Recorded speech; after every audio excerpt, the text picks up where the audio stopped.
என்னை நன்றாக கடவுள் படைத்தனன், தன்னை நன்றாக தமிழ் செய்யுமாறே.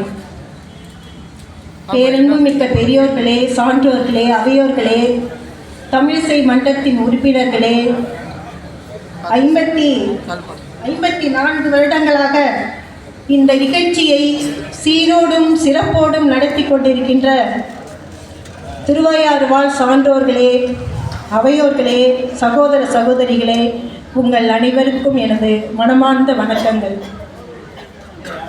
தமிழும் இசையும் என்ற கருப்பொருளிலே நான் இன்று உரையாற்ற வந்திருக்கிறேன்.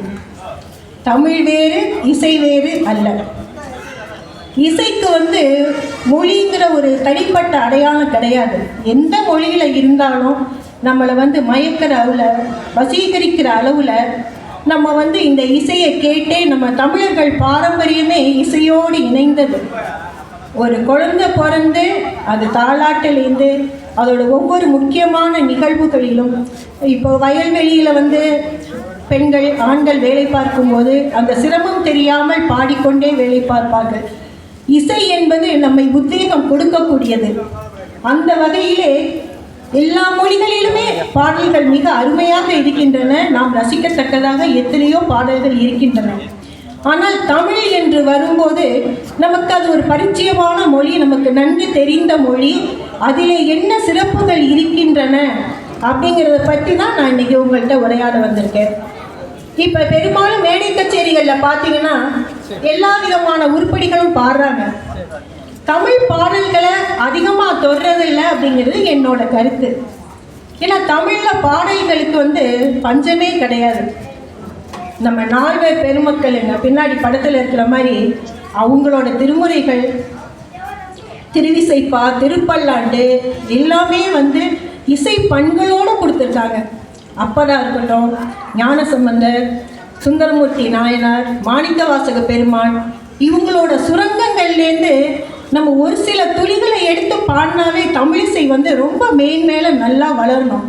அதை செய்யக்கூடிய பொறுப்பு தமிழர்களாகிய நமக்கு இருக்குது. அந்த வகையிலே இந்த திருவையாறு ஒரு புண்ணிய ஸ்தலம். இங்கே நம்மெல்லாம் வசிக்கிறதுக்கும் வாழ்கிறதுக்கும் நம்ம பெரும் புண்ணியம் பண்ணியிருக்கோன்னே நம்ம சொல்லணும். இப்போ சோழவள நாடுங்கிறப்ப ராஜராஜ சோழன் இல்லைன்னா நமக்கு இந்த திருமுறைகளோ திருவாசகமோ நமக்கு கிடைக்க போகிறது கிடையாது. எல்லா மன்னர்களும் சோழ மன்னர்கள் தலை சிறந்து இருக்கிறதுக்கு காரணம் தமிழை அதிகமாக வளர்த்தாங்க. அந்த வகையிலே இந்த திருவையாறு ஸ்தலங்கிறது சைவமும் வைணவமும் சம அளவு வளர்ந்த ஒரு பூமி என்றே நான் கூறுவேன். அப்பருக்கு திருக்கைலாய காட்சி கொடுக்க நம் ஈசனே இறங்கி வந்த ஸ்தலம். ராமகோடி, ராமரோட நாமத்தை 36 கோடி முறை நான் ஜெபிச்சு ராமருக்காகவே வாழ்ந்த ஸ்ரீ தியாகராஜர் வாழ்ந்த இடம். இந்த வீதிகளிலும் தெருக்களிலும் அவர் நடந்திருப்பார். நம்ம அப்பரும் நடந்திருக்கார். இந்த திங்களூரில் பாடியிருக்கார். பாடல் பெற்ற ஸ்தலங்கள் நிறைய இருக்குது. அதுலேருந்து நிறைய முத்துக்களை நம்ம எடுத்து நிறைய கோர்வையாக நிறைய விஷயங்கள் நம்ம தமிழில் நம்ம பண்ணலாம். அந்த மாதிரி ஒரு வாய்ப்புகள் இருக்கும்போது இந்த மேடை கச்சேரிகளே தமிழை அதிகமாக பயன்படுத்தாத ஒரு சில வருத்தத்திற்குரிய விஷயம். இப்போ 4 பேர் பெருமக்களோட அந்த சுரங்கத்தை எடுத்தவர் யாருன்னா நம்ம ராஜராஜ சோழன் தான். சிதம்பரத்தில் ஒரு அறையில் இந்த திருமுறை, திருவாசகம் இது எல்லாத்தையும் ஒரு இடத்துல சேகரித்து வச்சுருக்காங்க. போய் ராஜராஜ சோழன் கேட்குறார், இந்த திருமுறை, திருவிசைப்பா இதெல்லாம் எங்களுக்கு எடுத்து கொடுங்கன்னு. அங்கே இருக்க தீட்சிதர் பெருமக்கள் சொல்கிறாங்க, இல்லைங்க, அவங்கெல்லாம் உயிரோடு நேரடியாக வந்தால் தான் நாங்கள் இதெல்லாம் எடுத்து காமிக்க முடியும். உடனே ராஜராஜ சோழன் போகிறாரு. போயிட்டு ஒரு 4 பல்லக்கு எடுத்துகிட்டு வர்றார். அந்த 4 பல்லக்கில் முதல்ல யார் வர்றாருன்னா திருஞான சம்பந்தர் வர்றார், பாலகன். அடுத்ததாக அப்பர் பெருமான், அதுக்கடுத்து சுந்தரமூர்த்தி நாயன்மார், அதுக்கப்புறம் மாணிவாசக பெருமாள். இவங்க எல்லாரும் எப்படி உயிரோடு வந்தாங்கன்னு பார்க்குறீங்களா? உயிரோடு இல்லை, அனைத்தையும் ஒரு சிற்பமாக, ஒரு செப்பு சிலையாக செய்து ராஜராஜ சோழன் எடுத்து வருகிறார். அங்கே இருக்க தீட்சிதரெல்லாம் சொல்கிறாங்க, நாங்கள் உயிரோட ரத்தமும் சதையுமாக நேரடியாக வந்தால் தான் நாங்கள் அதை ஏற்றுக்க முடியும். நீங்கள் ஒரு செப்பு சிலை 4 கொண்டு வச்சுட்டு அந்த அறையை தரங்க, இதை கொடுங்கன்னு சொல்லி கேட்குறீங்களே, என்ன பண்ணுறதுன்னு கேட்குறாங்க. உடனே ராஜராஜ சோழன் சொல்கிறாரு, கனக சபையில் நின்றுட்டு நடராஜ பெருமானை நீங்கள் இங்கே நின்று பூஜை பண்ணுறீங்க, அவருக்காக எல்லாமே செய்கிறீங்க. நீங்கள் அவர் வந்து உயிரோடு இருக்காரா? அவர் ஒரு சிறப்பு சிலை தானே. அதை நீங்கள் கடவுள்னு நினச்சி நீங்கள் ஆராதனை பண்ணும்போது ஏன் நீங்கள் இவங்களை உயிரோடு இருக்க மாதிரி நீங்கள் நினைக்கக்கூடாது? அந்த நூல்களையெல்லாம் எடுத்து கொடுங்கன்னு சொல்கிறாங்க. அந்த அறையை திறக்கிறாங்க. திறந்தீங்கன்னா நிறைய ஏட்டு சுவடிகள் வந்து செல்லரிச்சு போய் கரையான் ஏறி இதாக இருக்கும். ராஜராஜ சோழன் ரொம்ப வருத்தப்பட்டார். அதாவது இதை நான் கொண்டு வந்தேங்கிறது எனக்கு பெருமை தான், ஆனால் முழுக்க என்னால் கொண்டு வர முடியலையே, இதை பாதி விஷயங்கள் வந்து இதில் அழிஞ்சு போயிடுச்சு. அப்போ அந்த மந்திரி சொல்கிறாரு, இந்த காலத்திற்கு தேவையான நல்ல விஷயங்கள் இதில் இருக்குது. எதை வந்து மக்கள் கடைபிடிக்க முடியலையோ அந்த விஷயங்கள் செல்லடிச்சு போச்சு அப்படின்னு நினச்சிக்கோங்க அப்படின்னு சொல்லிட்டு அதை வெளியில் கொண்டுட்டு வர்றாரு. அப்போ இந்த சுந்தரமூர்த்தி நாயன்மாராக இருக்கட்டும், திருஞான சம்பந்தராக இருக்கட்டும், அப்பராக இருக்கட்டும், தமிழில் பாடல்கள் எழுதுறதை விட அதை ஒரு பண்ணோடு எழுதியிருக்காங்க. இதுக்கு இதுதான் ராகம் அப்படின்னு அடிப்படைகளை கொடுத்து நாம் எல்லோரும் வாசிக்கும்படி ரொம்ப மிகவும் அருமையான இசை, ஹிந்தோளம், நாட்டை, கேதாரகோரம், கன்னியாசி எல்லாத்தையும் அவங்களே போட்டு ஒவ்வொரு பாடல்களை வந்து அவங்க கொடுத்துட்டே இருந்திருக்காங்க. அதுலேயும் திருஞான சம்பந்தர் பாடின நமக்கு எல்லாருக்குமே தெரியும். அவர் வாழ்ந்தது ஒரு 16 வருடங்கள் தான். அதுக்குள்ளே அவர் ஏராளமான பாடல்களை பாடியிருக்காரு. அதில் வந்து ஒரு சில பாடல்கள், காதலாகி கசிந்து கண்ணீர் மல்கி ஓதுவார் தம்மை நன்னெறி குய்ப்பது வேதம் நான்கினும் மெய்ப்பொருளாவது நாதன் நாமம் நமச்சிவாயவே.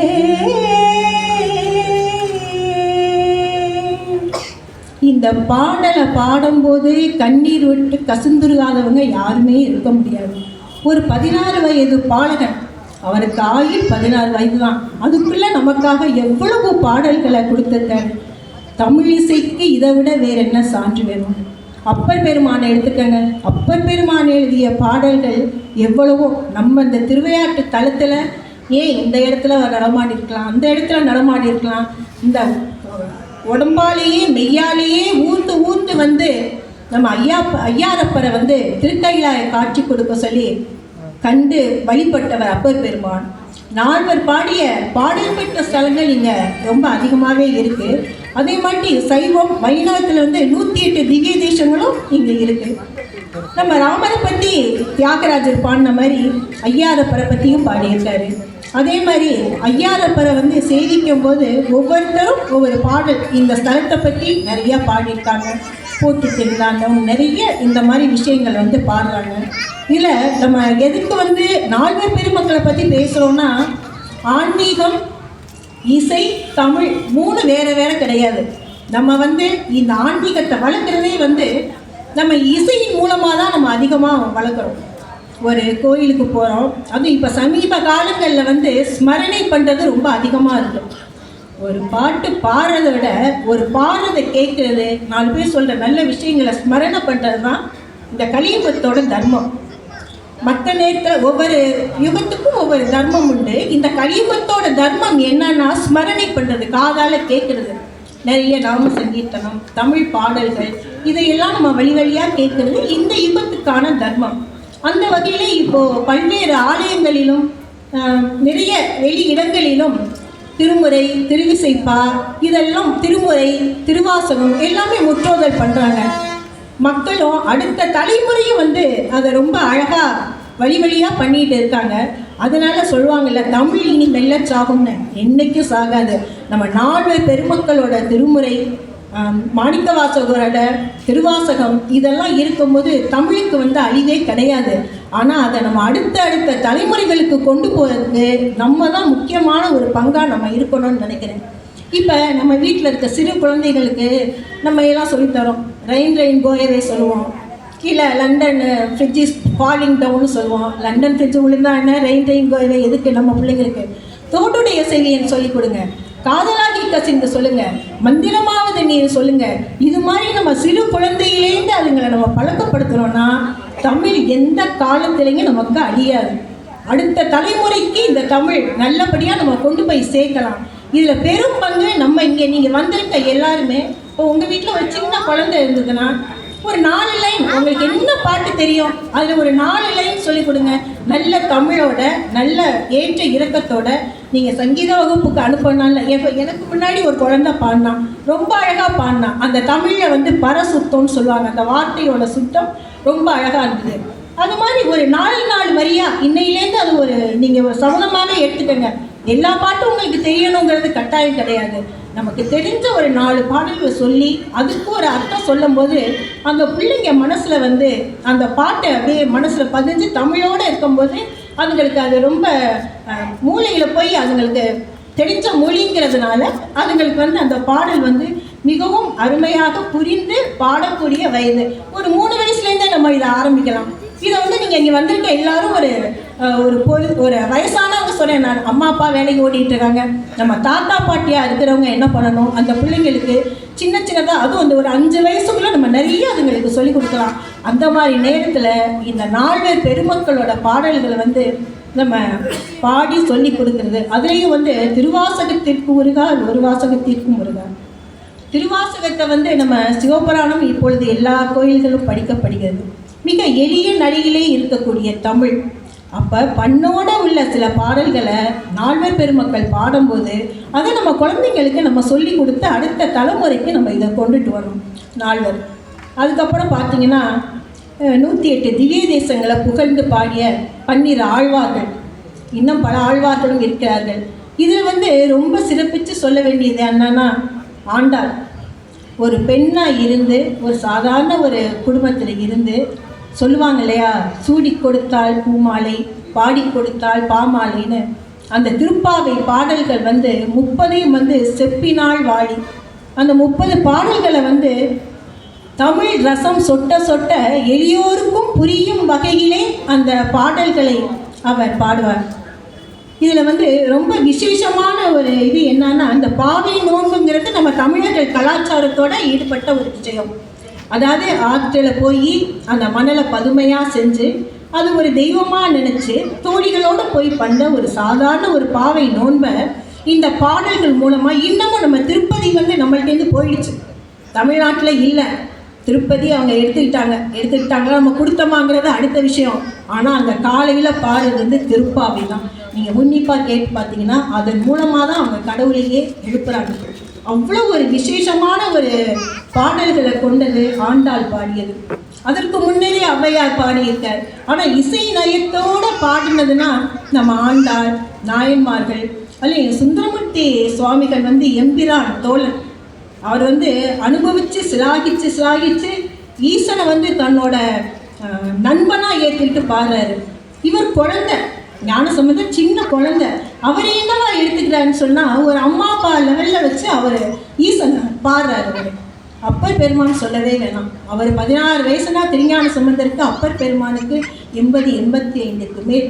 இவர் பெற்ற அனுபவத்தை 16 வயதிலே பெற்று ஆச்சால்புரத்திலே வாழ்கின்ற அத்தனை பேரையும் தன்னுடைய பாடலால் பாடி ஈசனோடு தனது மனைவியும் கலந்து ஆச்சால்புரத்தில் இருக்கிற அத்தனை பேரையும் அழைத்து சென்றவர் திருஞான சம்பந்தர். அந்த தமிழுக்கே உரித்தான ஒரு விஷயம். சுந்தரமூர்த்தி நாயன்மாரை ஆட்கொண்டு சிவன் வர்றாரு, கேட்குறாரு, இந்த மாதிரி நீ எனக்கு அடிமை, நீ எப்படி வரவை நாச்சியார் சங்கிலி நாச்சியாரை கல்யாணம் பண்ணிக்கலாம், நீ எனக்கு அடிமை அப்படின்னு சொல்கிறாரு.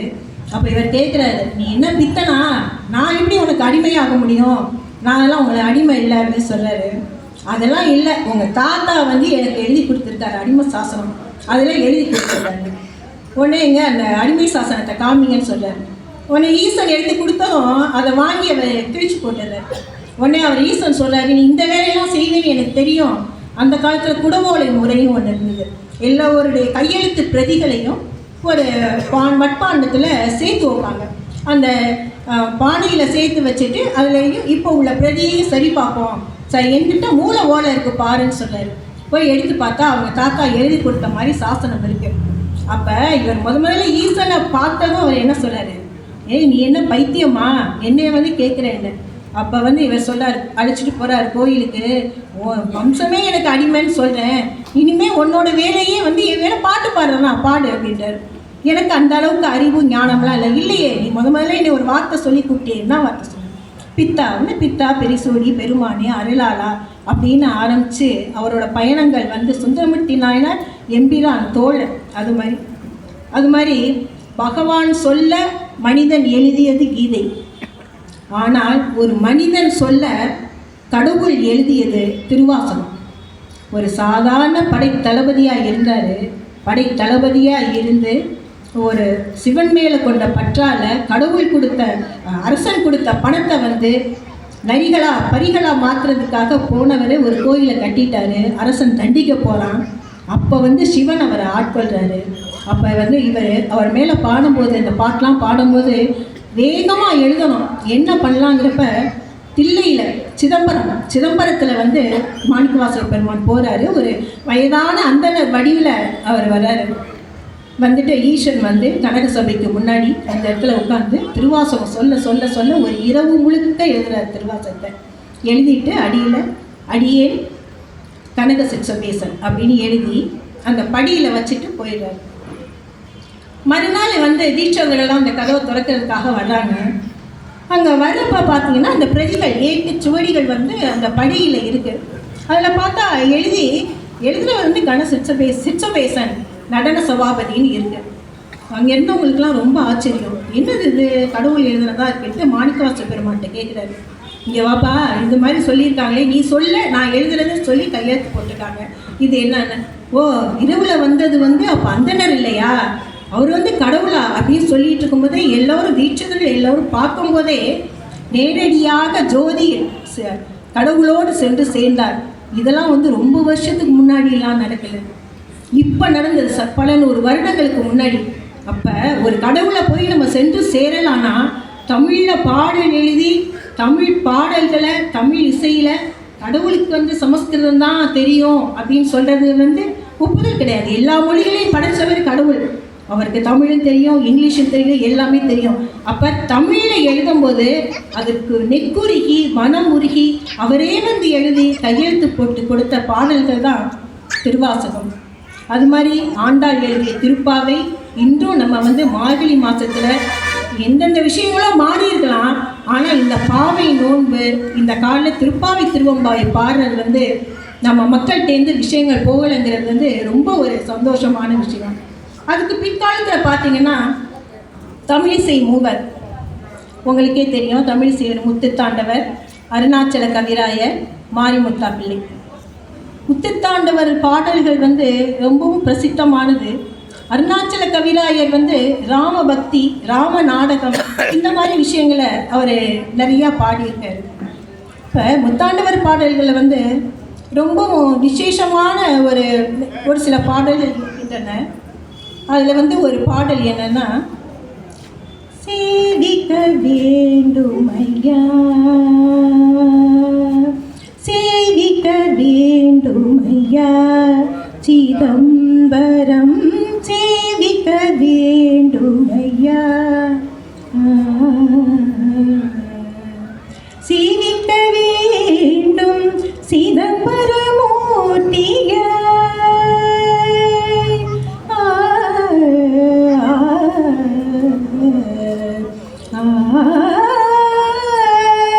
சேவிக்க வேண்டும் சிதம்பரமூர்த்தியாய், தேவாதி தேவன் திருச்சந்நிதியில் முன் வந்து சேவிக்க வேண்டும் ஐயா, சிதம்பரம் சேவிக்க வேண்டும் ஐயா. அவரோட கீர்த்தனங்களில் இது மாதிரி தில்லை சிதம்பரத்தை பற்றி நம்ம எல்லோருக்கும் புரியக்கூடிய தமிழிலே எழுதியவர் வந்து முத்தாண்டவர். அதுக்கப்புறம் பார்த்தீங்கன்னா அருணாச்சல கவிராயர், அவரோட ராம நாடகம் ரொம்ப பிரசித்தம். அந்த கன்னி மாடத்தில் சீத்தையும் ராமரும் பாடுறது வந்து ரொம்ப அழகாக அவர் வந்து ரொம்ப இதாக பாடியிருப்பார். சொல்லுவாங்க, பொதுவாகவே வந்து ஆண்கள் மேல்நோக்கிய பார்வையும் பெண்கள் தரையை பார்த்து நடக்கக்கூடிய தன்மையையும் கொண்டவர்கள். அந்த மாதிரி இருக்கும்போது அவர் ராமன் நடந்து வர்றாரு, மேல் நோக்கி பார்க்கும்போது அந்த கண்ணி VIP க்கு வருஷம் வர்றாங்க. பார்த்துட்டு இருக்காங்க. அப்போ வந்து